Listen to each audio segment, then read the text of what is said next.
I'm gonna show you guys how I flip like $1 to $200 while trading. Basically, I was trading the VIX market, something similar to Forex. It's the same trading. So I'm gonna show you guys step by step how I flip $1 to like $200. It's high risk flipping these small accounts. It's not something that is sustainable long term, but I'm gonna show you guys what I did to flip these small accounts to something a little bit medium size or not that small. So, first of all, you wanna have a system, some data, right? That you have back tests or forward tests over and over. So you know it works. So if you're doing a high risk trade, you know it's gonna work. So right here, as you guys can see, started off with like a $1.77, almost like $2, and went into this volatility 25 trade, carried up to like $20, and then constantly going forward. That $20 turned to like 100, then that 100 turned to like 140, and that 140 turned to like 200. I didn't screenshot the 200, but basically, as you go along, you see that the data is there, the evidence is there, and it's not something that is easy. You can blow the account very quickly, but once you have the skill set and your entry is on point, then you can flip almost any small amount of money. So it is possible. I did like a $5 flip also. So like I flipped like $5 to like $41. Then that turned to like 50 or $60, just constantly. So once you have a system that you have backtest over a period of time, it works. So as you guys can see, I flip like $1, flip like $5. But I'm gonna show you guys like the trade setup in how this thing works. So like guys, I also did. So like I sell on this VIX 75 trade, right?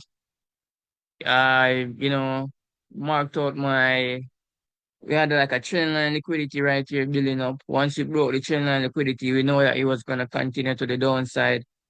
So as you guys can see, from $7 to 29, from $7 to 31, from $7 to 38, and you see it broke the trend line liquidity right there. It was building up high volume going down. And you can see our entry was on point right there because it's a $7, $1, $5 account, so it can easily blow in a matter of seconds. Your entry has to be on point. So you can see where it continued to go down. Then we look here, it continued. I was still in the trade, right? And you see that $7 turned $60, and it went all the way down, and basically once you have the skill set, the knowledge, then you can flip almost any small account. It's not something that is easy, and it's very high risk. Flipping small account, guys, is not something that is sustainable long term, but if you need like the little cash, then it's good, but it's not something that is sustainable in the long term, guys. Right? So I got this breakdown of the trade that I was looking at. So first of all, we look at the higher time frame, right? And on the higher time frame, we basically have this supply and demand type of zone, right? So we have the supply zone, right? And or we can call it the order block. I just call it, unmitigated order block.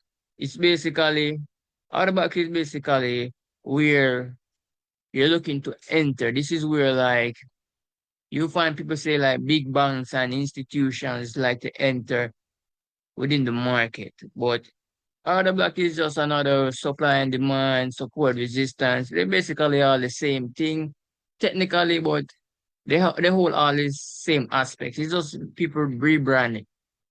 but it's basically just an order block zone, right? So order block is the last opposite triangle before the movement, right? So we have this black triangle right here, and then you have this white triangle with the sell off, and it comes all the way down, right? So you're gonna mark out your zone on the time frame that you're looking at. Then you want to drop down to a lower time frame, right? And then once you drop down to a lower time frame, you can look for your entry.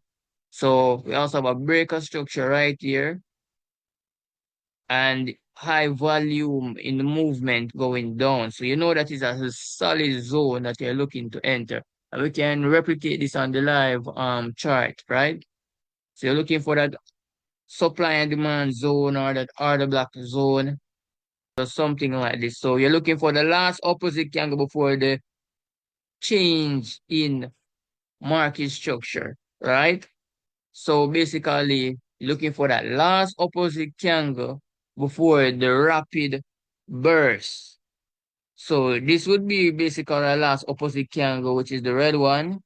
And then you mark it out, right? And then you see the green candles burst moving rapid.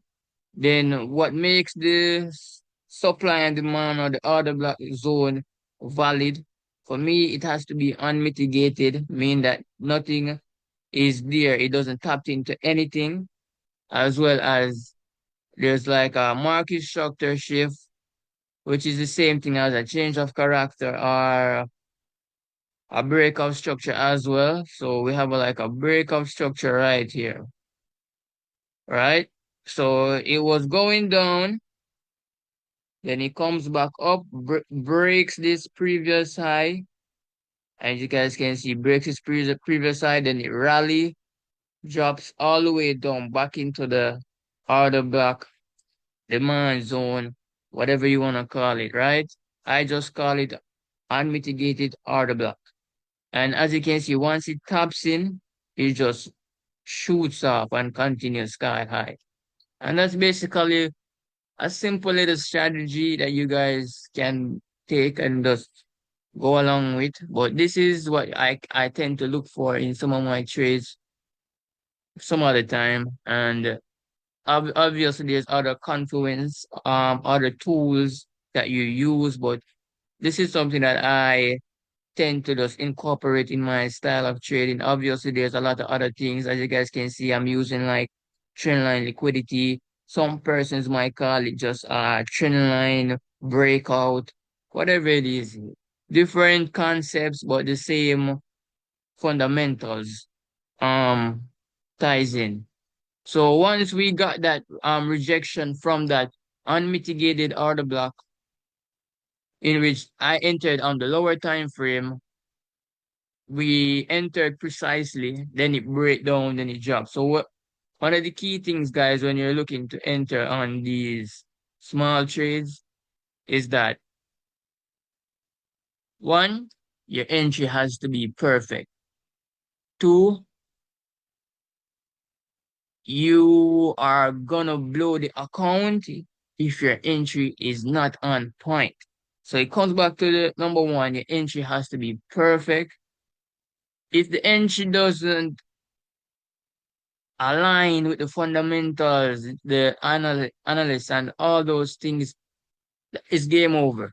So bear in mind that when you're trading a small account, especially if you want to do these flips very fast, you're basically risking the entire account. And this is why it's not sustainable short term. Well, this is not why it's sustainable long term, but as I said, guys, if it's you want to test your skills on the live market or your system, then it's a good way, but it's not something sustainable. But bear in mind, guys, when you flip in these small accounts, entry has to be on point, and your analysis has to be on point. Everything has to check off, such as your confluences, whether that is your unmitigated order block, whether you're thinking about news, whatever it is, but everything has to be checked off.